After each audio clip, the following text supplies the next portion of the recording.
Wisconsin Governor Scott Walker made history last year when he became the first governor in American history to survive a recall election. We all remember that big fight that he faced. It was a recall that came about after he made the decision to strip public workers in his state of collective bargaining rights, and it set off a showdown at the Capitol and enraged every liberal from sea to shining sea. But in the end, Governor Walker survived. He is now out with a new book talking about it, and it's called Unintimidated, A Governor's Story and a Nation's Challenge. And it's just an honor, Governor, to have you with us today.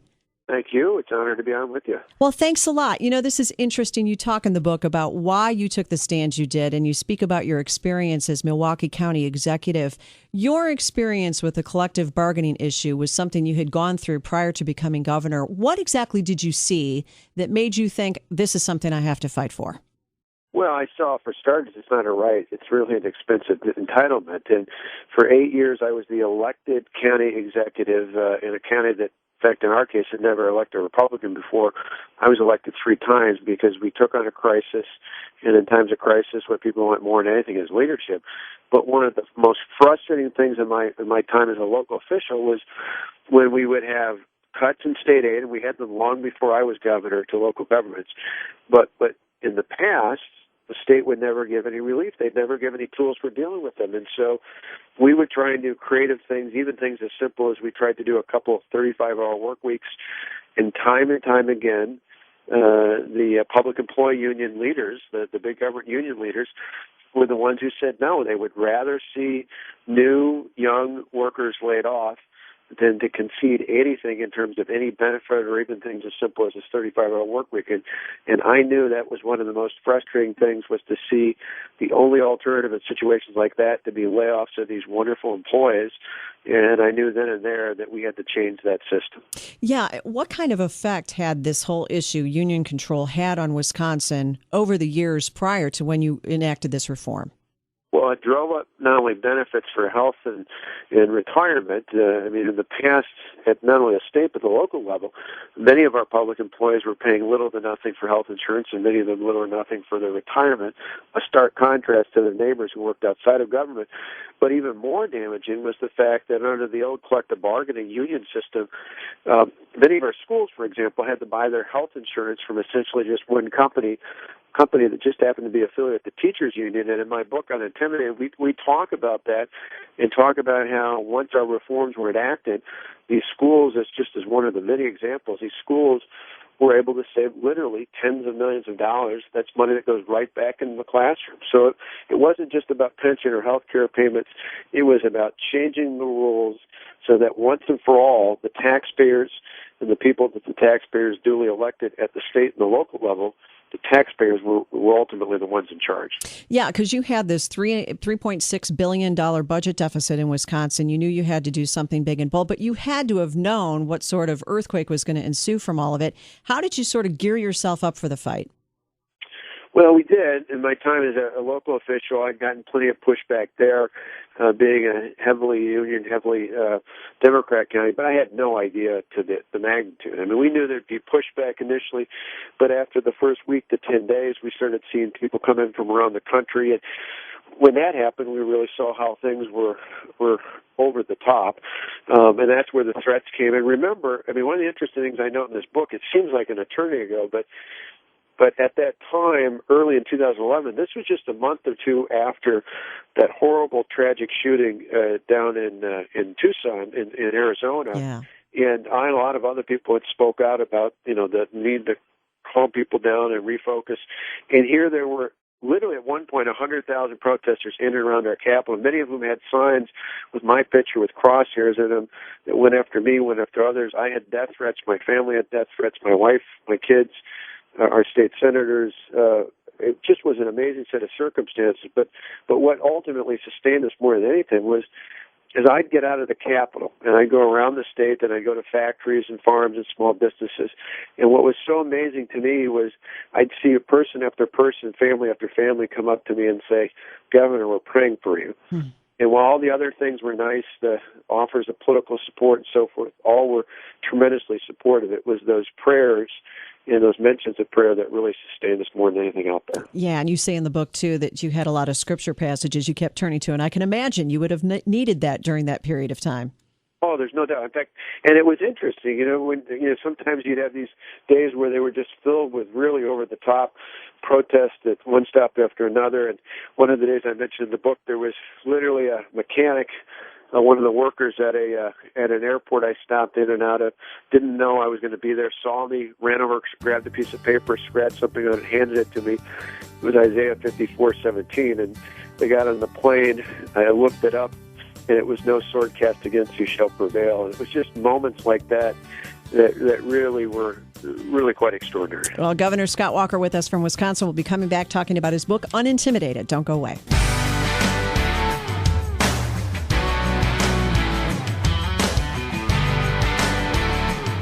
We are back 17 past the hour. Joining me now is Wisconsin Governor Scott Walker. He's out with a brand new book, Unintimidated. I love that title, A Governor's Story and a Nation's Challenge. And Governor Walker, talk a little bit, if you would, and I know you've told this story a lot, but that day at the Capitol when you had all those protesters overwhelming the state Capitol building, we all saw the news reports, but what was it like for you? Well, it was unbelievable. We really didn't know what to expect. I begin the book talking about how my chief of staff, our assistant chief of staff at the time, Eric Shue, now my chief of staff, essentially told me, they've lost control. I mean, this was one where we originally had introduced this on February 11th and thought we'd get it done in a week to 10 days. 14 state senators had left the state, went down to Illinois as part of an effort to stop a vote from even taking place. And eventually, beginning of March, we found a different way to pass it. And here we were going to do this. We thought we had a clearly laid out plan. The Senate got a little edgy and decided to act on it right away. And it just so happened that because there were all these protesters, there was added police from around the state there. Our head of administration had just sent some of them home because it looked like things weren't going to perk up again for the next day or two as part of this overall plan. Well, they got edgy, took action right away, and literally people came in mass to take over and literally ram through the doors and take over the Capitol. Good grief. I like the little anecdote you threw in there about there were so many tents and mattresses that you wanted to see how many babies came out of the protest 9 months later. Well, I mean, there was, right, you'd see tents all over. You'd see people literally taking over the Capitol itself. It was unbelievable. And probably the worst part, though, were the death threats against me, against my family, against members of the legislature. I mean, there's one I put in the book that was pretty pointed. It was sent to my wife, saying that Wisconsin had never had a governor assassinated, and then went on to say, well, maybe we should inflict even more pain on your husband by doing something to his sons, and mention where my kids went to school, mention where my wife still works part-time, talked about my father-in-law, my parents. It was just unbelievable, which is why the publisher appropriately so thought Unintimidated was the right name for this, because everywhere along the line they tried to intimidate us instead of rationalizing or reasoning, I should say, with us. They literally tried to intimidate us, and everywhere along the line, instead of pushing us back, it only motivated us to do what we needed to do to move forward. Well, and I think that's so interesting because I remember when this was all going on, and I'm Dallas, but everybody I talked to at the time when we were all discussing what was going on in Wisconsin, we were saying, "Stand firm, Governor Walker, stand firm." And I'm thinking it's so easy for somebody outside of the situation to say stand firm, but when you're getting death threats and when you're facing all these maniacs coming into the Capitol like that, it must have been very difficult to stand firm. What made the difference for you? Was it just a matter of I've started this fight and I'm going to finish it? Well, it was a combination. I mean, interestingly enough, by staying focused, staying principled, but also being decent. My father's a minister and he's a great influence, but my mother in this case probably had more influence about being decent even in times when you're being tested and having that careful balance. And I think that's why I say this book is not about me. It's not a campaign book. It's really about what we did in Wisconsin. I include my family, lawmakers, other supporters of that, because collectively we hung together. And every time they tried to intimidate us, every time they tried, whether it was death threats or the protest or all the other attacks that were out there, instead of drawing us apart, it actually drew us closer.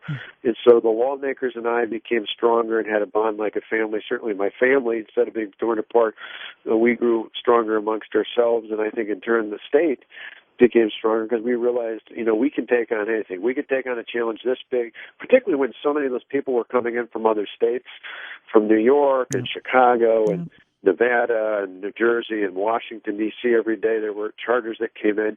We just said we're not going to be intimidated by people from outside of our state. We're going to do what's right to put the taxpayers back in charge. Well, and that's exactly where your end game was on the issue of getting rid of that deficit and doing the right thing for the taxpayers. You also say that, after this political fallout you experienced after you passed Act 10, you weren't worried because you knew, didn't you, when things started to move, you would be vindicated. That's exactly right. I remember telling one of my colleagues on the phone, one of my fellow governors who was so worried for me, I said, every day, every week, every month that goes by, it will get better. And sure enough, by September of that year, 2011 already, parents sent their kids back to public schools, just like Tonette and I sent our sons back that time. The schools, by and large, were the same or better in most cases. And then in December, when property tax bills came out, for most taxpayers in our state, the bills were the same or lower, which was the first time in a dozen years that had happened. And suddenly people said, all those attacks, all those protesters, all those campaign-like ads really don't add up. The truth of the matter is these reforms are working, and unlike other states, we're getting better. And that was a big difference for us. Well, did anybody on the left privately, anybody either through email or somebody in government there, ever come to you privately and say you were right? No, although the irony of ironies, nobody not only said I was right, this was the part that surprised my wife more than anything. Not only did they not say we're right, nobody ever came to us privately and said, sorry you had to go through this, sorry you had the death threats, sorry you had the attacks.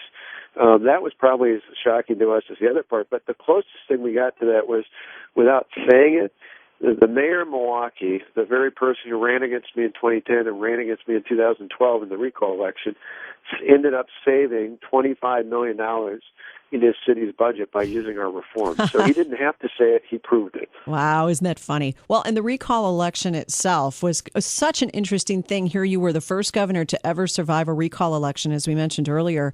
And it was interesting. You talk about this in the book where we had President Obama finally putting out a statement of support for Mayor Barrett and then never made an appearance on his behalf. Did you No, in fact, it was so odd because he literally at the end when my opponent asked him to come in, he literally flew over Wisconsin to get to Minnesota to do a series of fundraisers for his event, and then flew over the top of Wisconsin to get to Chicago, his hometown, to come down, but never quite made it into the state. I think the reason was they were worried about their own campaign that year as well, and didn't want to be associated with something that increasingly, as time went on, was becoming more and more popular to the people. Well, a lot of people have looked at what happened to you, and you ultimately survived the election, and you have this huge surplus now in Wisconsin, and you've been vindicated. And a lot of people say, why aren't more governors in America like Scott Walker? Why don't they show that kind of courage? Why don't they go for the bold reform? What are your thoughts on that? Well, I think there are bits and pieces that in the introduction to our book, Unintimidated, we do give a sense of optimism that despite what's happened in Washington with this president, that there are many examples, not just our example in the Badger State, but around the country of governors and state lawmakers who've stepped up, probably none quite as dynamically as what we did and without, with the same level of opposition. But there are many positive reforms that we spell out in this book. I think it just was a combination of everything happening all at once in our state where we had the big deficit. We didn't want to do it through tax increases because we thought that would hurt the economy. We didn't want to do massive layoffs of public employees because that would hurt as well. And so this was what we had to do to turn things around. And I think the reason the protesters targeted us was we're the home of AFSCME, the largest public employee union. The University of Wisconsin was a few blocks away. All the public employees, the masses, public employees in Madison where the capital is at. And then there was a lot, what wasn't in those two groups, or those few groups were a lot of leftover protesters from the 60s and 70s who now reside in Madison. And so it was kind of the perfect storm to have that all happen and target us. But once people got out of the Capitol and started to go around the state of Wisconsin, they saw that reforms were actually working. Isn't that great? Now, I was reading this piece today from Mark Thiessen, who I know worked with you on the book, and he says that in the course of collaborating, he spent all these hours with you, and he never talked to you about 2016. But he makes the case that if you were to run for president, you'd be the only potential candidate who could appeal both to the grassroots Tea Party and also independent voters. Do you have any aspirations to be president? I love being governor. I had to work pretty hard, not once but twice the last couple of years to do it, and I'll have to do it again next year. But right now, I love being the governor. Although I got to tell you that what he references is what brought us together in this state in 2010 and again in 2012, and hopefully we'll in the gubernatorial election again in 2014. And I think the way you do that, a lot of times people say it's an either or. Well, we had so-called establishment Republicans, traditional Republicans, join together with grassroots activists who were frustrated with the size and growth of government because we made both promises and then we delivered on those promises. And to me, that's not only the right thing to do, which obviously appeals to the grassroots, it's the winning thing to do because what I spell out, probably one of the more interesting observations from our campaign in the book is that you win the center not by moving to the center, but by leading. Great. By leading people who are undecided more often than not, want people that they can respect, leaders that actually have a plan. And that's why, amazingly, in our state, we had what we called the Obama Walker voters, which were 1 out of every 6 voters on the day of the recall said they voted for me, said they were also preparing to vote for Barack Obama. And that number was pretty consistent in all the polls since then. And I said that just makes our point that you don't win by changing positions. You win by taking a position and then following through on it. I think that's right. Well, regardless of whether or not you would want to run for president at any point in the future, how do you think the GOP should deal with the left? Because they're facing a lot of similar tactics to what you had to deal with in Wisconsin. What do you make of where we are now politically in Washington and what it would take to fix what is broken? Well, I think a couple of things. One, you got to come in. It's not enough. I mentioned a whole chapter in this book about the Romney campaign, which would parallel the point of your question, which I think it's not enough to just be opposed to the president and his policies. What we have to show is we've got a better, more positive, more effective reform agenda for our constituents, for the rest of the country. And I think that was one of the missed opportunities. I would have loved to see the contrast in this last presidential election to say the president and his allies seem to measure success by how many people are dependent on the government, by how many people are on food stamps and Medicaid and unemployment. We should measure success by just the opposite, by how many people are no longer dependent on the government, not because we kicked them out into the streets, but because we've empowered them. We've empowered them with the dignity that comes from work. That's what really leads to freedom and prosperity, and that's a message I think not just Republicans or conservatives can gravitate to. I think that's something that Americans can gravitate to. You're right, and that is what made America great, was this work ethic and people working hard and moving forward in their own lives and not being dependent upon the state. It is the quintessential American dream, and it's one of those where we've forgotten about being prideful about sharing that. I point out, my dad was a minister. I grew up in a small town. I laugh thinking about the time I was a kid. I don't ever remember anybody saying to me in my school as a kid, Scott, someday when I grow up, I want to become dependent on the government. That just didn't happen. And throughout all the years, I've met plenty of wonderful people who've come here over the years from other countries to start up, small businesses of their own and become successful.